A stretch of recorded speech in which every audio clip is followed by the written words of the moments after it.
یہ کون سا دور آ گیا ہے، اے اللہ یہ کیا زمانہ آ گیا ہے، اب لوگ میرے پاس دلیری کے ساتھ آنا شروع ہو گئے ہیں، اب میرے پاس آنے میں شرماتے بھی نہیں ہیں۔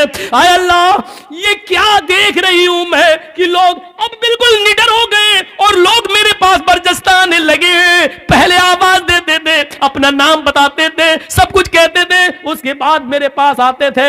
اے اللہ اب لوگوں میں اتنی جرأت اور بے باکی ہو گئی ہے، اتنی نڈرتا آ گئی ہے کہ اب ڈائریکٹ ہم سے پاس آ گئے اور ہم سے باتیں کرنے لگے۔ حضرت عبد الرحمن نے جب اپنی بہن عائشہ کے منہ سے یہ جملے سنے تو کہتے ہیں اے بہن ذرا پلٹ کر دیکھو، میں تمہارا اپنا بھائی عبد الرحمن ہوں، میں غیر نہیں ہوں۔ تب حضرت عائشہ نے پلٹ کر دیکھا تو سامنے ان کے سگے بھائی کھڑے تھے، تب انہوں نے اطمینان کا سانس لیا، تب انہوں نے چین کی سانس لی۔ میرے بھائیوں حضرت عائشہ کا پردہ کرنا اور اپنے بھائی سے کو پہچان نہ سکے تو یہ کہنا اب لوگوں میں یہ کتنی دلیری اور بہادری پیدا ہو گئی ہے کہ وہ اب بلا روک و ٹوک میرے پاس آ جاتے ہیں۔ اے اللہ یہ میں کیا دیکھ رہی ہوں، غور کیجئے اس جملوں پر، حضرت عائشہ کی زبان سے یہ نکلنے والے جملے آج ہماری ماں بہنوں کو کیا درس دیتے ہیں۔ آج ان کی جرأت و بہادری دیکھو، جس کے ساتھ جائیں چلی جاتی ہیں، جس کے ساتھ جائیں ٹہل لیتی ہے، جس کے ساتھ بیٹھنا چاہے بائک پہ سوار ہو جاتی ہے، جس کے ساتھ جانا چاہے مارکیٹ میں چلی جاتی ہے۔ ذرا تصور کرو میرے پیارے ساتھیوں، حضرت عائشہ تو اپنے بھائی سے بھی نہیں دیکھ رہی ہیں۔ جب پتہ چلتا کہ یہ میرے بھائی ہے تب انہوں نے چہرہ کھول کر اپنے بھائی کو دیکھا، کہا کہ اب کوئی بات نہیں، اب شک میرا دور ہو گیا ہے۔ ذرا تصور کیجیے حضرت عائشہ کو یہ بھی پسند نہیں کہ کوئی آئے اور بغیر مجھے اپنا نام بتائے اور بغیر اجازت لیے ہوئے مجھ سے ملے۔ میری ماں بہنوں ہمیں سوچنا پڑے گا کہ یہ سب کیا ہے اور آج ہم کس دلدل میں گھسے ہوئے ہیں۔ ترقی اس کو نہیں کہا جا سکتا ہے جس کو ہم ترقی کا نام دے رہے ہیں، یہ ترقی نہیں ہے جس کو ہم ترقی کہہ رہے ہیں۔ ترقی آپ کو کرنا ہے تو 1400 سال پیچھے کی طرف آپ کو جانا پڑے گا۔ جیسا کہ کل میں نے ایک واقعہ سنایا تھا کہ پاکستان کی ایک لڑکی جس کا نام شہناز ہے، آج بھی وہ پائلٹ ہے لیکن چہرے کا پردہ کرتی ہے اور ہاتھ میں گلیوز پہنتی ہے اور ہوائی جہاز اڑاتی ہے، سعودیہ تک کی دوری طے کرتی ہے۔ اس کو سعودی اور کویت اور دبئی تمام لوگوں نے اس کو دعوت دی، لیکن اس نے کہا نہیں، ہم پاکستان کی لڑکیوں کے لیے عبرت بننا چاہتے ہیں، ان کو یہ سبق دینا چاہتے ہیں کہ ہم پردے کے اندر بھی اگر ترقی کرنا چاہیں تو کر سکتے ہیں، پردہ ہماری ترقی میں رکاوٹ نہیں ہے۔